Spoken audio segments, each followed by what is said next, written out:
معصوم بچی جس کی عمر صرف چند سال ہو، وہ گھر سے صرف ایک معمولی چیز لینے نکلے، ٹھیک ہے، اور پھر کبھی پہلے جیسے واپس نہ آئے۔ سوال یہ نہیں کہ ظلم کیسے ہوا، سوال تو یہ ہے کہ ہم کب تک خاموش رہیں گے؟ آخر کیوں سوشل میڈیا پہ فضول موضوعات لاکھوں ویوز حاصل کر لیتے ہیں، لیکن جب کسی معصوم بچے یا بچی پر ظلم ہوتا ہے تو چند دن بعد سب خاموش ہو جاتے ہیں؟ اسلام تو 1400 سال پہلے ہی انسان کی عزت، جان اور عصمت کو مقدس قرار دے دیا تھا، ٹھیک ہے؟ تو پھر ہم کہاں کھڑے ہیں؟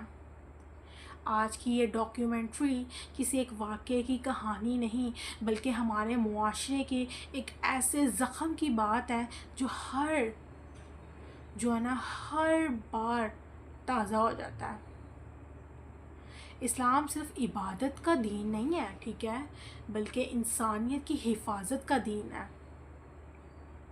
ایک ایسا دین جس نے بچوں کے حقوق، عورتوں کی عزت اور مظلوم کی مدد کو ایمان کا حصہ بنایا۔ آج جب ہم آئے دن بچوں کے ساتھ زیادتی، تشدد اور ظلم کی خبریں سنتے ہیں تو سوال پیدا ہوتا ہے کہ اگر ہم قرآن پڑھتے ہیں، اگر ہم نبی کریم صلی اللہ علیہ وآلہ وسلم سے محبت کا دعویٰ کرتے ہیں تو پھر ہمارا معاشرہ اس حال تک کیوں پہنچ گیا؟ یہ ویڈیو کسی ایک شہر، کسی ایک خاندان یا کسی ایک کیس پر فیصلہ سنانے کے لیے اسلام کی روشنی میں یہ سمجھنے کے لیے ہے کہ ایسے جرائم کیوں خطرناک ہیں اور ایک مسلمان کی ذمہ داری کیا بنتی ہے۔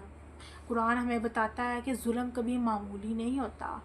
اللہ تعالیٰ انصاف کا حکم دیتے ہیں اور ظلم سے منع فرماتے ہیں۔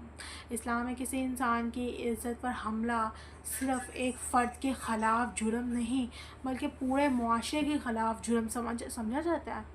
رسول صلی اللہ علیہ وسلم نے فرمایا، مسلمان وہ ہے جس کی زبان اور ہاتھ سے دوسرے مسلمان محفوظ رہیں۔ سوچئے، اگر ایک بچہ جو خود اپنا دفاع بھی نہیں کر سکتا وہ بھی محفوظ نہ رہے، ٹھیک ہے، تو پھر ہماری ترقی، ہماری عمارتیں، ہمارا شعور سب بے معنی ہو جاتا ہے۔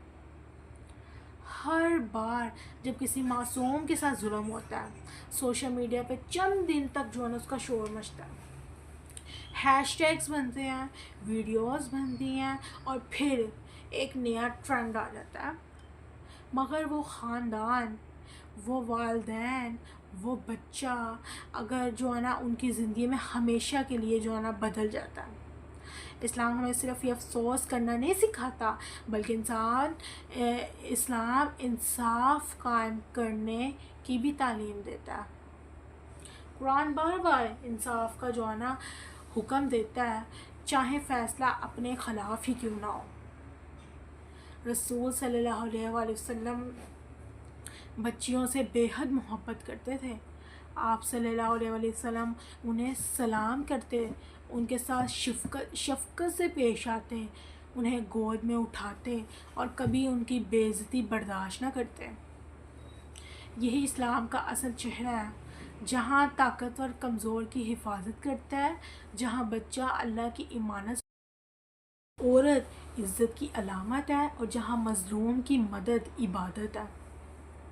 آج ہمیں صرف مجرموں پہ غصہ نہیں کرنا بلکہ خود سے بھی سوال کرنا ہے، کیا ہم اپنے بچوں کو اچھا اور جو ہے نا اچھے سے اچھی جو ہے نا ان کی تربیت کر رہے ہیں؟ کیا ہم انہیں اعتماد دیتے ہیں کہ وہ ہر بات ہمیں بتا سکیں؟ کیا ہم نے ان کو بیڈ ٹچ گڈ ٹچ کا بتایا ہے؟ کیا ہم ایسے واقعات پر صرف فارورڈ کرتے ہیں یا انصاف کے لیے آواز بھی اٹھاتے ہیں؟ کیا ہماری ترجیحات درست ہے یا ہم صرف وہی دیکھتے ہیں جو ٹرینڈ ہو رہا ہوتا ہے؟ اسلام خاموشی کا دین نہیں، حق کے ساتھ کھڑے ہونے کا دین ہے۔ جب کوئی مظلوم مدد مانگے تو خاموش رہنا انصاف کی راہ میں رکاوٹ بن سکتا ہے۔ یاد رکھیے گا، ہر الزام کو تحقیق کے بعد ہی قبول کرنا چاہیے اور ہر مجرم کو قانون کے مطابق سزا ملنی چاہیے۔ لیکن ظلم کے خلاف آواز اٹھانا، مظلوم کی دلجوئی کرنا، بچوں کی حفاظت کرنا اور معاشرے میں شعور پیدا کرنا، یہ ہر مسلمان کی ذمہ داری ہے۔ شاید ایک آواز کسی ایک بچے کی زندگی بچا لے۔